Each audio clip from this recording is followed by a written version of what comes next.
Time for another edition of Dine with Clyne. I'm here alongside my good friend Aaron Clyne here in Cambridge. And Aaron, what are we going to make today? Well, word on the street is that you like birria. I like birria, that is correct. Okay, and word on the street is also that you like ramen. Do I like ramen? Aaron, before we even talk about, yes, I like ramen, yes. Okay, so I think we're gonna do a birria ramen. We're combining those together into one thing? One thing, yes. Okay, before we even talk about this, let's talk about ramen, because you and I first met over a giant pot of ramen stock. Yes, we did, yeah. So that's a true story. That's absolutely a true story. So where did your love of ramen come from?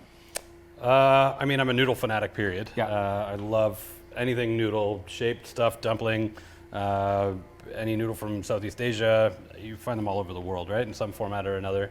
And then for me, the kind of that perfect umami balance in a soup, the ramen eggs, was one of those things that I think perfecting was quite high on my culinary priority list. And you certainly have, because I've tasted a number of your different ramen broths. So there was a phase where you were making ramen almost weekly, right? Yep. And you did a tonkatsu broth, and you did a shio broth, and you did chicken, and you did pork belly. You did all these different things. Yeah. So the breadth of what you know for ramen is pretty substantial and quite impressive. So if you had to pick one as a favorite, what would you pick? I mean, my love for ramen was solidified when I was actually in Japan, and that getting it in a train station or in the subway or something, and pick a picture. You don't even know what's coming, right? Yeah, tonkatsu. That was my first experience. We had landed in Tokyo.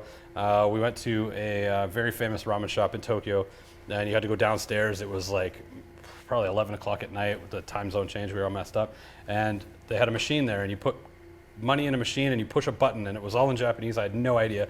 So we put in a bunch of money and I just button mashed like it was my first time at a video game. A bunch of tickets spit out, and you walk inside, you sit down and you hand it, and this thing comes up, a hand comes out, grabs your ticket, you push a button, and 5 minutes later your ramen comes out, and it was tonkatsu, and it was unbelievable. And you were sold for life. I have to let you know, Aaron, when you told me we were making this, normally I've got a nice golf shirt or a dress shirt on. I wore a special shirt for you today because I knew that we were making ramen today. So we need to get you one of these shirts. I love that. First of all, oh my God. I needed to surprise you with that. But let's get started with this as I've got my ramen shirt underneath. Birria ramen, what do we got here? Birria ramen. So birria, as you know, I think for me, there's a lot of Mexican stews that kind of transcend that line of a curry almost, right? With the amount of spices and aromatics and stuff in there. Birria is certainly in that same boat. So we're gonna do a blend of, we've got guajillo and arbol chilies. We've got chipotles in adobo. We've got onions, garlic, Mexican oregano, cumin. There is nutmeg, paprika, pepper, salt, a little bit of sugar, bay leaf, cinnamon, some tomato, apple cider vinegar, and we're going to do it with a beautiful piece of ossobuco from our friends at Farm Little. So the best piece of meat you could possibly imagine. Look at this amazing thing right here. And the thing is too, birria, for those of you that don't know, birria is a style of taco, obviously, but the beauty of birria is the broth that you dip it in. Yeah. So that broth really lends itself to a fusion, to a combination with ramen. So I love that you've combined these two things together, and I can't wait to see what we're gonna do here. Yeah. So we're gonna take these over to the stove in a minute. We're gonna cook off some noodles.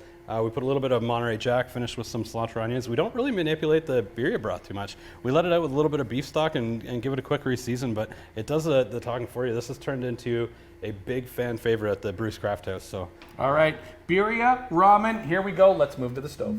All right, here we are at the stove, ready to go. Birria ramen.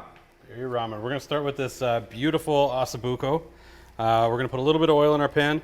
We're just gonna slightly season. In the interim, actually, I do require a little bit of assistance here. Okay, so what do you need?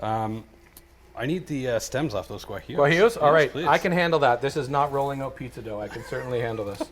Yeah. Seeds are fine in here? Little PTSD. Yes, absolutely. Okay. And with the chilies, for anybody at home, always want to adjust based on your preference. Yeah. I prefer a lot of heat. I'm going to use a lot of the arbols. Arbols are where your heat come from on here. So, and ideally, after you rip the stems off like this without gloves on, you want to rub your eyes as quickly as possible. Absolutely. Right after, yeah, 100%. That usually works out well. We're going to get a good sear on the ossobuco there. Listen to that. Oh, yes. And then while we're searing this off, actually, we're going to start building our components for the birria broth. For the broth, okay. Yeah. So, I mean, you can certainly steep your chilies ahead of time. You can certainly stem them, take out the seeds, adjust them as needed. I just like to kind of go all in one pot, cook it all out. What kind of oil are you starting with there? A little bit of canola. Yep. Yeah. We're gonna add the onion. And again, because we puree this at the end, I'm just gonna go with some whole garlic clove. Okay. And are those white onions? Yep, just white onion, a little bit of garlic there. We're just gonna let these cook out a little bit. And we're just gonna kind of build flavor as we go. So we've got all those beautiful spices we outlined earlier. A lot of these lovely chilies. Oh, you smell that off the glucose there. I sure can. That's awesome. Get rid of the salt, pepper, tomato. Okay. So as our alliums start to soften a little bit there, we're probably going to start working with the tomato pretty quickly. Okay. We've got our apple cider vinegar, and we've got our beef stock. And then we're going to add our spices to that and let that go. I'm going to toast the chilies up right now. Got it. Pretty good. So our balls have some heat to it. So, you know, for me, I like spice, so I'm going to add quite a few here. At home, if you don't like that much heat, just cut it down a little bit. Right? Yep. Okay, this is what you do to me all the time. You're trying this later, right? This is what you do to me all the time. You look at me and you're like, how's that? I'm like, that's Okay, great. fine. And then you put 2 more handfuls in. It's what happens every time we do this. Can you grab me that over there? Which? Okay. Oh boy. Okay. These are the guajillos. Yeah. Lovely stem. So guajillos don't really have heat to them, right? They're just the No, put those all in. It's the eyeballs that I'm concerned about. Oh, there's only 4, 5, 11 in there. It's fine. It's okay. What could possibly go wrong? What could possibly go wrong? We're just gonna hide the rest of these before he gets any. Yeah, I know. Yeah. Well. Okay. Gonna flip this ossobuco over here. Nice crust on it. That's the thing of beauty. Look at that. Oh yeah. Lucas getting right in on that. Yeah. Toast those chilies. This is a treat for the senses in here. Oh yeah, it will be once we get all the spices in, all the aromatics. Yeah. That starts to go up. So I'm gonna actually add the cinnamon now. Add our chipotles. I'll get rid of these for you. A little bit of Mexican oregano. Yeah. Don't be shy with this stuff either. Right, you're kind of building out. It almost resembles a curry. So a little bit of cumin. Got some clove. Some smoked paprika. Turn that off. That is like Bay leaf. Yeah, that's gonna. A little bit of black pepper. When you talk about curry, like you taught me how to make a curry paste in the blender before, or toasted in the pan before, and these are all such similar ingredients right here. And then we're gonna go with our beef stock that we're gonna kind of deglaze. Okay, we're just gonna add all that in. Okay, and then we're gonna add the tomato. And then what we're gonna do here is we're gonna actually cook this out until everything's soft. And then it's a little bit of apple cider vinegar. That's where you get a little bit of that tart from. We're gonna actually cook this out, and we're gonna puree it together and blend it together until we get kind of something that resembles a curry paste. You mean you're gonna blend the ingredients together, or you and I are together gonna blend this? Yeah, we can in tandem. We can do what's that movie where they hold the joint blending. Joint blending. So we're just gonna let that simmer out until that's soft, and then we're gonna blend it together. Okay. I knew that was gonna happen. Maybe cut that part. Okay, so we are ready to go. The noodles are almost done. I have to tell you, Aaron, this smells so good. I almost want to wear it like a cologne. I know. You could take a shower in it or I know, something, it's amazing. right? Yep. You know? Yeah, you could. Yep. Bath, shower. Showers are good. Yeah. Especially when you're not expecting them. Right? Okay. Yeah, exactly. So, enough inside jokes on here. All right. So in case you're wondering what that means, as Aaron was blending, he got a little bit of the Birria on him, so he is wearing it. He smells delightful. Yeah. You walk the red carpet. Who are you wearing? Birria. Birria. Yep. Perfect.